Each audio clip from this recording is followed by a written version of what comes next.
going to show you some EdTech tricks for drawing in the classroom. And this is based on an Edutopia article that I'll share as well so that you can see the value of drawing as a part of learning. So stay tuned.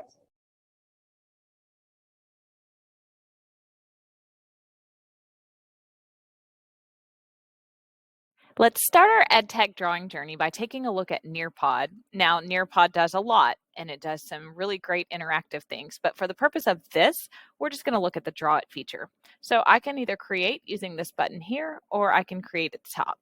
I'm going to start with a lesson because that's where I'm going to stick the drawing feature. Let's give it a title. I'm going to call it Monday. We're going to pretend that Monday's lesson is just a quick draw it in the middle of my teaching. Okay, so what I'll do is choose activities and then draw it. What's really cool is NEARPOD's going to report all of these drawings back to me and save them so that I can review them later. So it's really useful because I don't need to do this in real time, but I can. Another really useful feature is I can upload a background image. So if I want them to draw something on top of an image or label, I can do that as well. I can give audio or image instructions. I can add a timer if I want them to do this within a certain amount of time. So I'm going to say, draw what you feel. And then I'm going to press save. It's really that simple. I'm ready to launch this NEARPOD presentation. So let me save and exit, and I'll show you how to launch that really quickly. So you'll see it dropped it right here in my library, and I'm going to choose live participation, and all the students need to do is punch in this code and they can begin drawing. I can also add this as a part of my learning management system. So if in our district, we use Canvas, I can add that and have them complete it as part of an assignment. So really, really simple way to get students drawing. NEARPOD, the DRAWIT tool. I can add several of those throughout the lesson, and it's nice and easy to open up. There's no sign-in required, just this code. So let's take a second to see what the students see, just so you can get a feel for that. I'm going to go back, and I have launched this lesson. So let me just open up let me see if I can copy this. Here we go. I'm going to open up a guest window and launch it as a student. All right, so let's go to nearpod.com. There should be a space at the top that will allow me to put in that code. Here it is. It's in the middle, not at the top. Paste in that code, and here we go. All right. Now, I have not started this as a teacher yet.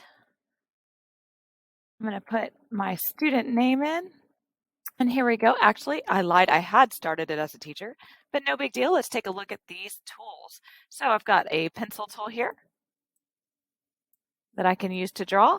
NEARPOD is device agnostic, so really, really easy for them to use it on iPads, cellular devices, Android, iPhone, or computers.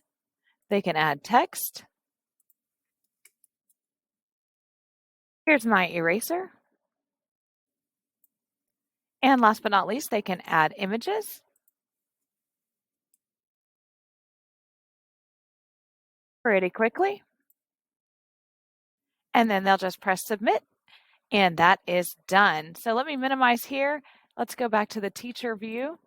And you can see that as a teacher on my dashboard, I've got this student assignment here, and I can share it out. But what's really neat is on the student side of things, there's no name attached. So I can share it out and say, this is a really great drawing, but I can protect that confidentiality as well. So that is the student side of NEARPOD DRAWIT. Another really great tool for students is WHITEBOARD Fi or whiteboard.fi, created by the amazing folks at Kahoot. All I did was sign in, and here I have this whiteboard link that I can send or show a QR code if they're on iPads or cell phones and they can quickly scan that. That was automatically generated, or use a room code. So what I'm going to do is I'm going to copy this URL to a clipboard. And let's go ahead and head over to a guest window here, paste that in.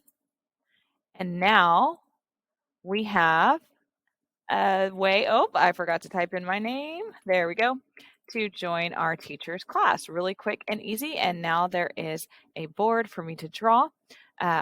So I can do all of those things. The teacher can pose a question to the class, and back in the teacher's room, I can see that student's drawing. So quick and easy, neat way to go back and forth. I've seen teachers use this for math problems so that each student has to work out the problem and show their work. Lots of different uses for Whiteboard Fi.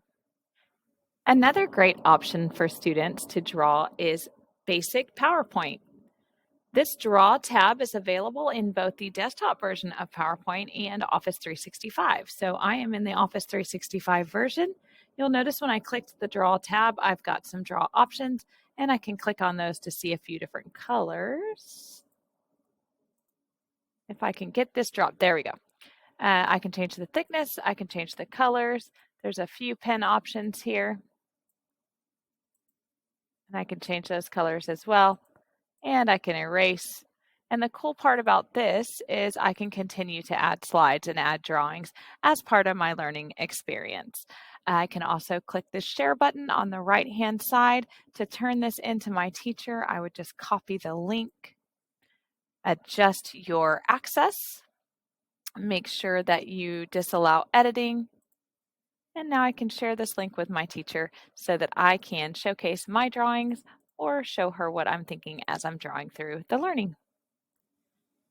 Another great tool for drawing is OneNote within our Office 365 suite. I just signed in to my Office 365 and chose OneNote.